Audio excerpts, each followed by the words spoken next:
You being healthy is the most revolutionary thing that you could ever do. When you're healthy and in your right frame of mind, it's a higher version of you. You're connected with your divine self. And the healed version of you makes very different decisions from the unhealed version of you. The vast majority of things that we're giving out was, hey, you need to go rest, have some water, and take this herb. Because people have always been skeptical about anything that was unnatural. You being healthy is the most revolutionary thing that you could ever do. It not only breaks the chains of unhealthiness, of disease,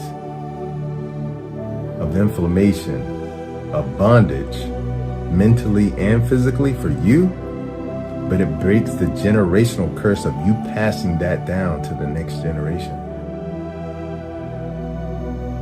Everybody's body is different. Nobody is the same. And what I mean by that is this: you got people who have really good digestive system.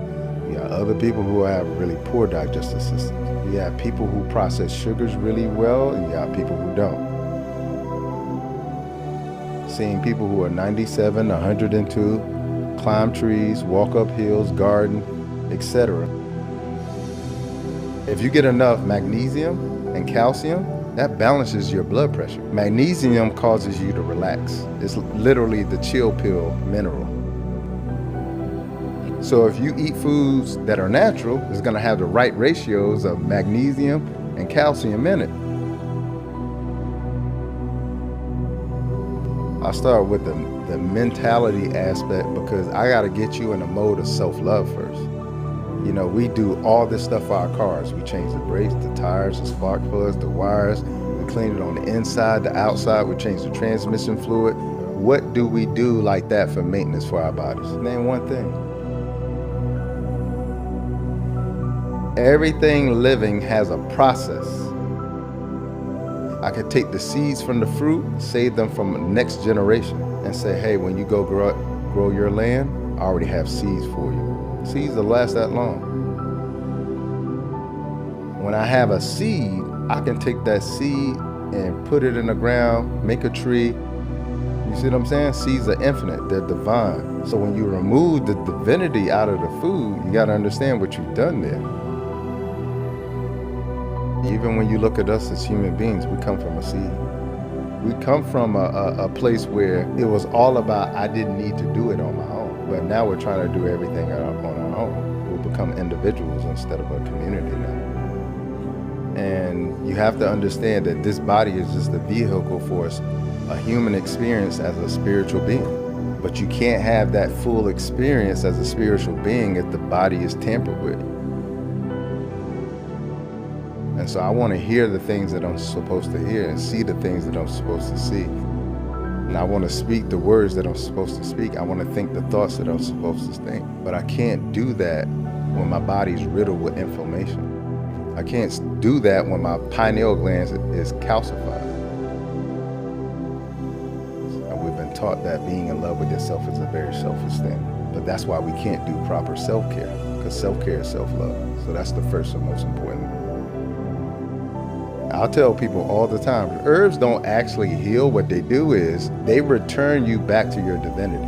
Our bodies are designed to heal and regenerate themselves. If we were in our pristine state, like healthy state, every 9 months we would get a totally new liver.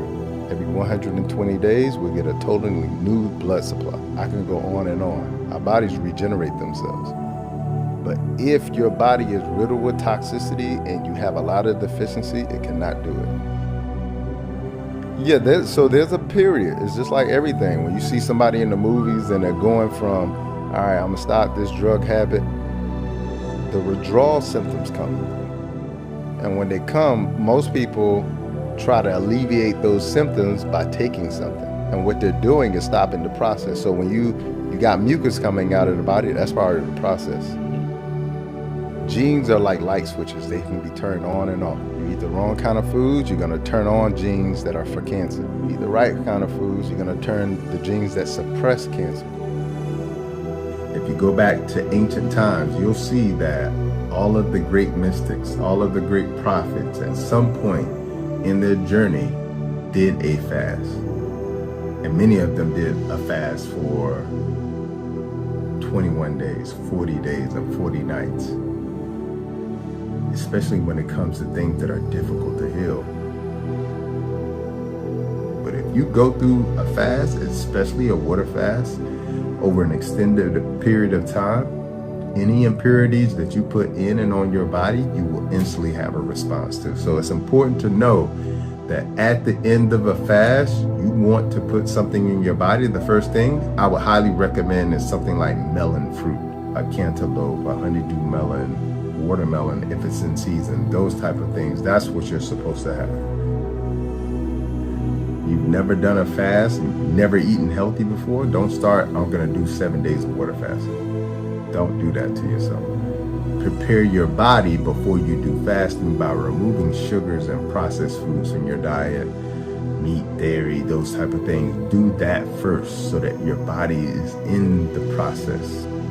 A lot of the foods that you're eating are addictive, not because you love them, but because they made you love them, because of what they put in the food. And those withdrawal symptoms look like something's going wrong, so quite often people stop the fast and they stop the healing process. All right, so those withdrawal symptoms could look like nausea, vomiting, stomach cramping, a breakout on the skin, headaches. The first 3 days are usually the toughest. Drink lots of water. The way that we detoxify ourselves is with water. So the more water we put in our bodies, the more pleasant the experience is going to be. Fasting is very detoxifying to the body, including the brain. And fasting is one of the ways that you can actually grow new brain cells. And it specifically affects these neurons in the hippocampus, which is the area of the brain for learning and memory. But it also is going to recycle and rebuild the body as well too. All right, it's not something you do just to heal. It's something that we should be doing on a daily basis.